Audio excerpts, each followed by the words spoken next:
हम सभी जानते हैं कि इरेक्टाइल डिसफंक्शन और प्रीमेच्योर इजैकुलेशन दुनिया के सभी पुरुषों की बहुत कॉमन प्रॉब्लम है और दुनिया के लगभग आधे से ज्यादा पुरुष जीवन की किसी न किसी अवस्था में इरेक्टाइल डिसफंक्शन और प्रीमेच्योर इजैकुलेशन को फेस करते हैं। अब जितने भी ये ट्रीटमेंट है उनका मेन फोकस होता है कि किसी भी दवा, किसी भी मेडिकेशन या किसी भी सप्लीमेंट से इरेक्शन को वापस लाना। बट ये जो मेडिसिन है, ये जो सप्लीमेंट्स हैं, ये जो इरेक्शन का मेन प्रॉब्लम है उसके रूट कॉज पे काम नहीं करते हैं। इन सब का मेन फोकस होता है कि कैसे भी पेनिस में इरेक्शन आ जाए। जैसे कि डायबिटीज है, अब यदि किसी आदमी के डायबिटीज हो गई, हमने उसको दवाई दी, उसकी शुगर कंट्रोल हो गई, तो हमने उसके डायबिटीज को कंट्रोल किया, हमने उसको रिवर्स नहीं किया, हम उसको बैक नहीं लेके गए। जिस दिन दवा बंद करेंगे शुगर वापस से बढ़ने लग जाएगी। तो डायबिटीज को रिवर्स करने पे लोग कम फोकस कर रहे हैं, ट्रीटमेंट पे ज्यादा फोकस कर रहे हैं। Same with erectile dysfunction. All treatment of erectile dysfunction will make your penis erect, but it will not cure the cause of erectile dysfunction. What is the root cause of erectile dysfunction? क्यों हो रहा है? हम इसको reverse क्यों नहीं कर सकते? क्या हम जीवन भर टाडालाफिल या सिल्डेनाफिल खाते ही रहेंगे? तो आज हम बात करेंगे इसी सब्जेक्ट पे। मैं हूं डॉक्टर अमित जोशी और आज मैं लेके आया हूं आपके लिए how to reverse erectile dysfunction, what is the benefit of P shots. So let's start. दोस्तों, जैसे जैसे इरेक्टाइल डिसफंक्शन बहुत ज्वलंत प्रॉब्लम होती जा रही है, वैसे वैसे इस पे बहुत ज्यादा रिसर्च बढ़ती जा रही है। और जो कुछ रिसर्च और कुछ ट्रीटमेंट ऐसे हैं जो कि इरेक्टाइल डिसफंक्शन के रिवर्स पे काम कर रहे हैं। यदि आपने मेरे पी शॉट और शॉकवेव थेरेपी के वीडियो को गौर से देखा होगा तो you will understand how much P shot and shockwave therapy is beneficial for erectile dysfunction. This treatment not only regenerate new blood vessels but also improve nerve growth। और यदि हम PRP की बात करें तो इसको प्लेटलेट रिच प्लाज्मा बोलते हैं, जो काफी सालों से हेयर ट्रीटमेंट में यूज आता है। जॉइंट पेन्स में, घुटनों की जो जॉइंट पेन होती है जब उनका ग्रीस खत्म हो जाता है उसमें यूज आता है। प्लास्टिक सर्जन्स बहुत ज्यादा इसको यूज करते हैं और वजाइना के कायाकल्प में भी ये बहुत यूज आता है। जब फीमेल का वजाइना का जो एस्थेटिक्स से बिगड़ जाता है तो हम उसको पी शॉट से सही करते हैं। अब ये जो प्लेटलेट्स होती हैं ये हमारे ब्लड के अंदर से हम उसको कैसे निकालते हैं? हमने उसका सैंपल लेना होता है, उसको सेंट्रीफ्यूज मशीन के अंदर स्पिन करते हैं। जब सेंट्रीफ्यूज मशीन में उसको स्पिन करते हैं तो दो तरह का प्लाज्मा निकलता है, पुअर प्लाज्मा और रिच प्लाज्मा। ये जो रिच प्लाज्मा होता है इसके अंदर बहुत सारे ग्रोथ फैक्टर्स होते हैं और ये जो ग्रोथ फैक्टर्स होते हैं इनके तीन मेन काम होते हैं। वो मैं इसको ऐसे एक्सप्लेन करूंगा कि सपोज करो कि आप साइकिल चलाते समय बचपन में हम सब गिरे होंगे। जब हम गिरते हैं तो हमारे कोहनी पे या घुटनों पे रगड़ पड़ती है।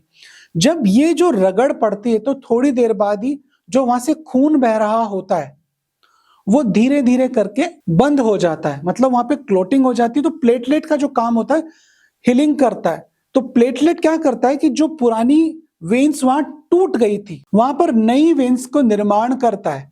इसको हम बोलेंगे एंजियोजेनेसिस। दूसरा, जो घाव की वजह से वहां पर नर्व डैमेज हुआ तो वो जो प्लाज्मा है वो उसको रिपेयर करेगा, उस जगह को रिपेयर करेगा, तो उसको हम बोलेंगे न्यूरोजेनेसिस। तीसरा, जो रगड़ की वजह से आपके घुटने या हाथ में जो सूजन आई उस सूजन के को रिपेयर करेगा प्लाज्मा। तो इसकी एक हीलिंग प्रॉपर्टी होगी जिसको हम बोलेंगे कि इसने इन्फ्लामेशन को कम किया। तो ये सारे काम रिच प्लाज्मा के होंगे। पहला एंजियोजेनेसिस, दूसरा न्यूरोजेनेसिस और तीसरा इन्फ्लामेशन को कंट्रोल करना। इसी प्रकार जब हम प्लेटलेट रिच प्लाज्मा जब पेनिस में इंजेक्ट करते हैं तो ये अंदर की जो वेन्स बिगड़ जाती है उनको सही करता है, वो वेन्स जो उम्र की वजह से सिकुड़ गई है। दूसरा, ये डायबिटीज और other metabolic diseases like obesity, thyroid, इनमें जो नर्व डैमेज हुआ है, ऐसा नहीं कि नर्व पेनिस में ही डैमेज हुआ है, बाकी की सब पूरी बॉडी में भी नर्व डैमेज हुआ है, पर जब हम इंजेक्ट कर रहे हैं पेनिस के अंदर ये प्लाज्मा तो ये नर्व्स को भी रिपेयर करता है जिससे इसकी सेंसिटिविटी बढ़ती है और इरेक्शन बहुत तेजी के साथ आता है। तीसरा, पेनिस के अंदर जो इन्फ्लामेशन कभी कभी हो जाते हैं, ये इन्फ्लामेशन लाइक पायरोनी डिजीज, मतलब पेनिस टेढ़ा हो गया है, उसके अंदर कर्वेचर आ गया है, या पेनिस बेस से श्रिंक हो गया है, उसकी एस्थेटिक्स खराब हो चुकी है। तो जब हम रिच प्लाज्मा का इंजेक्शन लगाते हैं तो ये उसको भी सही करता है। अब जो भी मैं आपको ये बात बता रहा हूं, ये मेरे दिमाग की फैंटेसी नहीं है। पी शॉर्ट और इरेक्टाइल डिसफंक्शन पे इतनी स्टडीज हो चुकी है, इसलिए इतना ज्यादा पॉपुलर हुआ है। आज मैं कुछ उन्हीं फेमस स्टडीज के बारे में बात करूंगा जिनके अंदर हमने प्लेटलेट के और प्लेसिबो के डबल ब्लाइंड स्टडीज किए। तो एक स्टडी है जिसके अंदर हमने प्लेटलेट रिच प्लाज्मा करीब 60 पेशेंट्स में दी। इन पेशेंट्स को जब हमने प्लेटलेट रिच प्लाज्मा दिया तो उनको पता नहीं था कि हम उनको प्लेटलेट रिच प्लाज्मा दे रहे हैं। इन लोगों के अंदर इरेक्टाइल डिसफंक्शन था। जब हमने इनको प्लेटलेट रिच प्लाज्मा दिया तो इनमें से करीब 70% पेशेंट्स के इरेक्शन के अंदर इंप्रूव हुए। और दूसरा ग्रुप जिसके अंदर हमने प्लेन सलाइन वाटर का इंजेक्शन लगाया था, उनके अंदर इरेक्टाइल डिसफंक्शन के अंदर कोई सिग्निफिकेंट इंप्रूवमेंट नहीं हुए। तो ये सिर्फ एक थ्योरेटिकल या इमेजिनेशन नहीं है, ये कुछ स्टडीज हुई है, उनके अंदर भी प्रूव हुआ है। एक दूसरी स्टडी हुई जिसके अंदर जब हमने पेशेंट को पी शॉट दिया तो उसके इरेक्शन के अंदर करीब 3.9 पॉइंट का इंप्रूवमेंट हुआ, जो कि एक इरेक्टाइल डिसफंक्शन की एक टेबल होती है। जब हम पेशेंट के डाटा को उसमें शिफ्ट करते हैं तो इरेक्टाइल डिसफंक्शन के ग्रेड्स उसमें निकलते हैं। तो 3.9 point was a significant improvement of erectile in terms of erectile dysfunction. अब ऐसा नहीं है कि ये जो इंप्रूवमेंट था कुछ ही दिनों के लिए रहा, इस इंप्रूवमेंट को पेशेंट ने लंबे समय तक फील किया। और इनमें से कुछ पेशेंट्स के अंदर साइज और उसके गर्थ के अंदर भी सिग्निफिकेंट इंप्रूवमेंट देखने को मिला। और एजिंग की वजह से जिन लोगों के लिंग सिकुड़ गए थे या भद्दा लगने लग गए थे, मतलब लिंग की एस्थेटिक्स खराब हो गई थी, मतलब एक बढ़िया केला सड़े हुए केले में जो कन्वर्ट हो गया था, वैसे ही उस लिंग के अंदर भी सिग्निफिकेंट इंप्रूवमेंट देखने को मिला।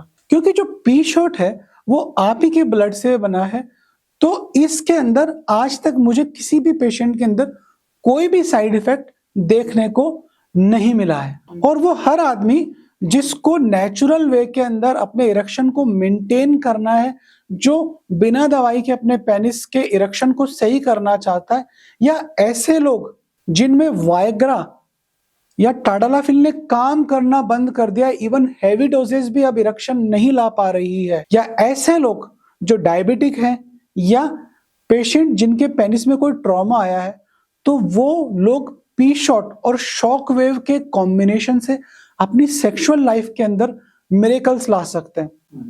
तो यदि आपके भी कोई परिचित हैं, रिलेटिव्स हैं, या आप खुद ऐसी किसी समस्या से जूझ रहे हैं, तो आप एक बार पी शॉट और शॉक वेव का जो कॉम्बिनेशन है उसको ट्राई कर सकते हैं। आई ट्रस्ट कि ये जो दोनों कॉम्बिनेशन है आपकी सेक्सुअल लाइफ को वापस से रिगेन कर सकते हैं।